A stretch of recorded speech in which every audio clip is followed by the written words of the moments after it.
ng bayan, maasahan anumang panahon.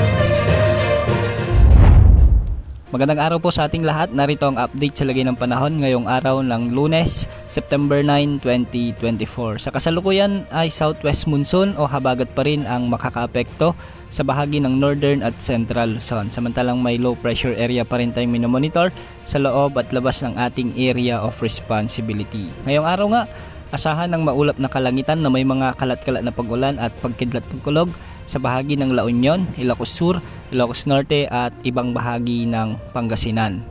Ganitong panahon din ang aasahan sa Cagayan, Apayao, Abra at Zambales, dulot ito ng umiiral na southwest monsoon kaya posible ang mga pagbaha at pagguho ng lupa lalo na kung may mga katamtaman na kung minsan ay may malalakas na pagbuhos ng ulan. Samantala dahil pa rin sa southwest monsoon o habagat, asahan naman ang bahagyang maulap hanggang sa maulap na kalangitan na may mga kalat-kalat na pagulan o pagkidlat-pagkulog sa Metro Manila at nalalabing bahagi ng Cordillera Administrative Region, Cagayan Valley at Central Luzon. Ang mga lugar na ito ay posible ring makaranas ng mga biglaang pagbaha at pagguho ng lupa lalo na kung may mga severe thunderstorms. At sa nalalabing bahagi ng bansa, localized thunderstorms naman ang magdadala ng maulap na kalangitan na may mga kalat-kalat na pag-ulan. Pagsapit ng hapon o gabi, posible ang mga pag-ulan dahil sa localized thunderstorms sa bahagi ng Bicol Region, sa may Western Visayas, Negros Island Region, kasama na ang Cebu Province at Bohol at ang Leyte and Samar Provinces sa Visayas. At sa Mindanao, pagsapit din ng hapon o gabi, makakaranas na ng mga kalat-kalat na pag-ulan sa may Northern Mindanao, Zamboanga Peninsula, Sorsogon at Bangsamoro Region.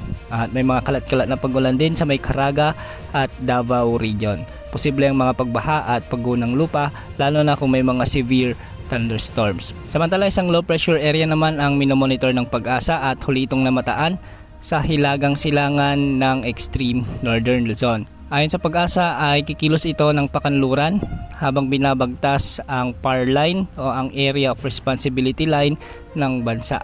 Hindi naman inaasahang tatama ito sa anumang bahagi ng ating bansa, ngunit palalakasin nito ang habagat na siya magdudulot ng mga pagulan sa mga extreme northern Luzon o kaya sa bahagi ng northern Luzon sa mga susunod na araw. Samantala ang isa pang low pressure area ay nakita naman malayong silangan ng Mindanao.